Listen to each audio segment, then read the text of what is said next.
Hi, Alexandra. To start off, can you please introduce yourself briefly and when you first started being an entrepreneur? Absolutely, and thank you for having me. So I grew up in Hong Kong where people were moving from all around the world, and I always loved keeping in contact with people. But I found it really difficult because people were using different platforms and everyone was always so transient, and I wanted to find a way that we could really help strengthen connections. So I understand that from a young age, I wanted to start building communities. So I started building these virtual event marketplaces when I was in high school during COVID. So people could host and attend all these events. And I started building these women entrepreneurship communities. And then I started a women entrepreneurship podcast and starting dinners around founders. Like it all was around connecting people. And that really helped lead me to Swish, where I am now. So can you tell me a little bit more about like your latest venture, Swish, and how you got started with that and what you're doing now?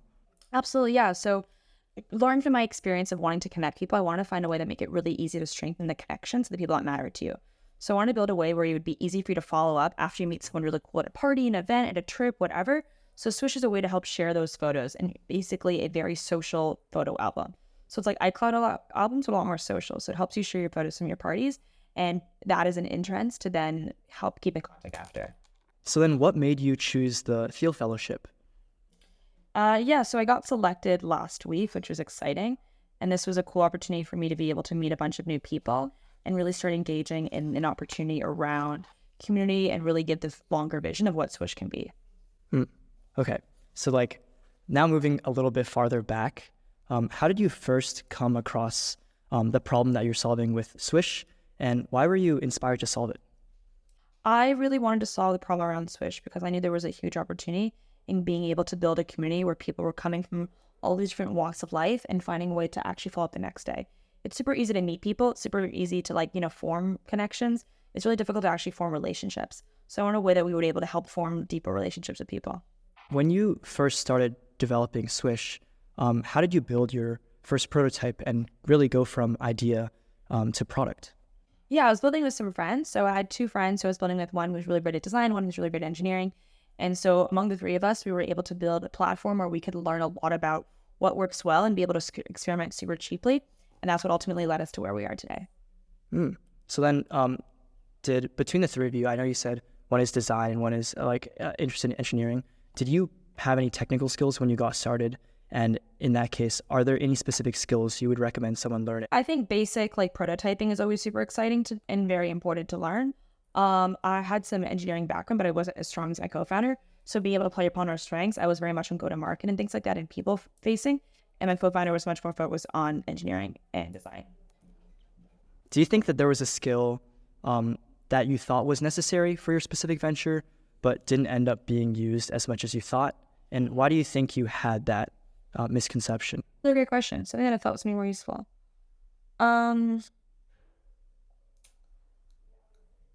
I thought that unfortunately a lot of the stuff you learn in school is going to be a lot more useful, and that isn't the case. Like it's really awesome to learn, and there's a lot of great classes you can take, but unfortunately a lot of the things that you do learn in school don't actually apply. That depends to what you're learning. So I think it's a matter of being able to learn how to learn in school and then being able to apply that to whatever you want to do. I see. When did you start interacting with your first customers, and how long into your project timeline was that? Yeah, so we started building Swish immediately, and we're building an app to share photos or share and connect with our friends. So we were able to start connecting with users immediately because it was just our friends. So we were building an app that we could just send out to a couple of friends on the weekend and get them feedback immediately. And it's always been that. When you first started, I know you mentioned you have partners. What would you personally recommend? And how did you find your team and make it successful? Yeah, I knew one co-founder actually because I went to HKS with her. So I knew her from Hong Kong. Oh, awesome. And the other co-founder I met through a mutual friend. And we just, again, had complementary skill sets, complementary skills on what we were looking forward to. So it worked out really well. Can you provide a brief rundown of your journey into entrepreneurship? Yeah, so always in Hong Kong, I've been excited to be able to see the opportunities of people building new stuff, being in a place where things are new. But I think building my first thing that's venture back is definitely a different feat. Specifically going full-time on it from school was a big opportunity. So being able to understand how that changes things, changes priorities, but also changes effectiveness and how you really want to build stuff has been really, really exciting. I think just building things on a smaller scale and just scaling that over time is the most important way to do so. Do you think you were always interested in being an entrepreneur, or was that something that came with time? Yeah, I think I always liked building stuff and I always liked doing things a little bit differently. And then later on in life, I learned oh, that's what an entrepreneur does. So I think it was less so like, oh, I want to become an entrepreneur. It was more like, I like building this stuff. What's a role that in which I can do that? So when you first began, were there any particular people or events that inspired you? Oh, I think my co-founders honestly inspired me every single day. I think they were so thoughtful and so exhilarating in the way that they built compared to like how I built and how we're able to interact. So I honestly look to them for inspiration every single day. As a Thiel Fellow and someone who recently like stopped schooling to pursue your startup full time, do you think that your younger age serves more as an asset or a hurdle? I definitely use it as an asset specifically because I'm building something for college students.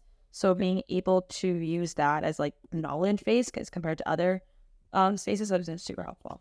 How did you balance life, school, and your startup before you went full time? Yeah, it was very difficult. Like as the startup got more exciting and as the opportunity got larger, I definitely dwindled on school a bit more. But being able to then play that up and use the right opportunity to go full time and understand that like that was an opportunity cost I wanted to make at that exact time was really exciting because you want to do the things that you're into and you want to give your full effort to something, at least for me. So being able to give my full effort to something while I was either in school or in the startup was really important to me. Yeah. Do you think that schooling and or college is important for being an entrepreneur?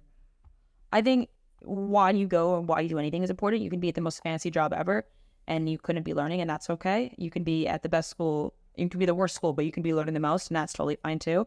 It's a matter of like why you're doing there, if you're excited, if you're showing up as the way you want to learn, and I think everything else kind of falls into place. So for you personally, how did you come to the decision to drop out of school? Yeah, I was in a place where the two co-founders and I, we knew that there was something really special here. We knew that we could build something together, and we were confident that if we worked together, something cool could happen. And so we decided to take the risk together where we're like, okay, listen, let's just go full time. Let's see what happens. Worst case scenario, we go back to school. But we were really determined in making it work. So how did you know you were like ready to go 100%? Was there like a specific moment? You're never ready. You sort of have to like push yourself over the edge a little bit and make yourself a little uncomfortable. But it's one of those things where like you're never 100%. You have to jump even before you're fully ready. Yeah. Okay. This is something I'm just a little bit curious about. When you were pursuing Swish, did you skip classes? And do you mind if I ask, like, were your grades good? Oh, I definitely skipped a few classes. I never skipped class before my entire life. But yeah, I definitely skipped classes when Swish started getting more exciting. Yeah. Do you think like being a good student is important? I think a good student is an objective term. It's hard to say exactly what a good student means. A good student mean that you get good grades? Does it mean that you learn the most? Does it mean the most engaged? Like there's people who are good students by the metric of getting good grades, but like just cheating all their exams. And is that considered good? You can be a good student and like really, really learn a lot, but just not perform well in exams. For me, it was always about learning as much as possible, and that's always what I optimized for. Do you play any sports? Is there anything that you like to do for fun? Love soccer. I love tennis. I love running. It's always a point of fun connection, that sort of stuff. Do you think any of that could have played a role? Definitely connecting with people and like social competitiveness, all that is super important. I'm sure you must be pretty stressed. How do you like to release stress and prevent burnout?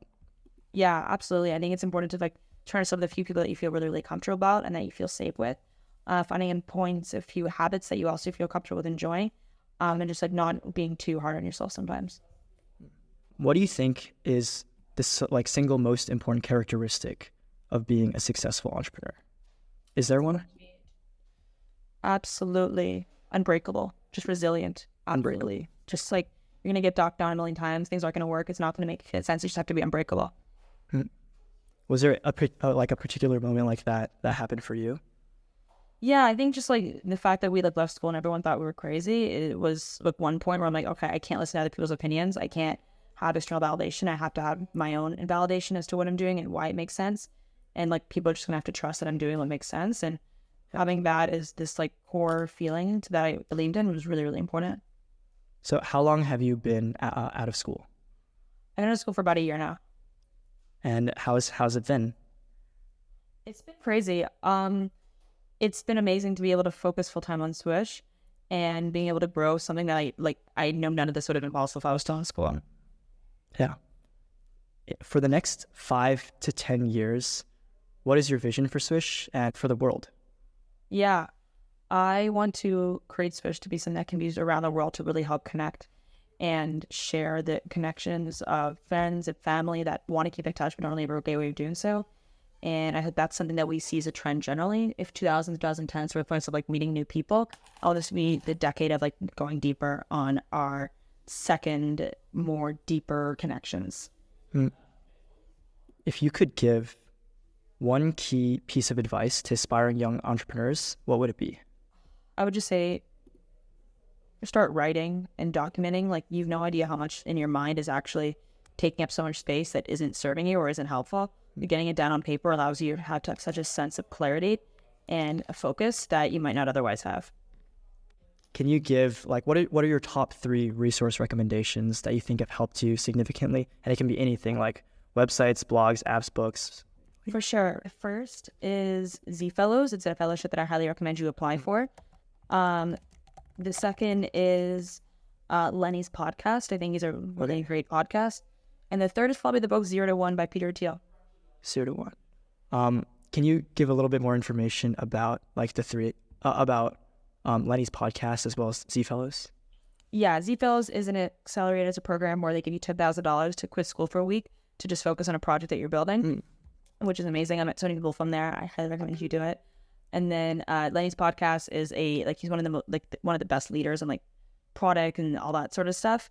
And he just has like a bunch of really amazing product leaders on it that I always really love to learn from.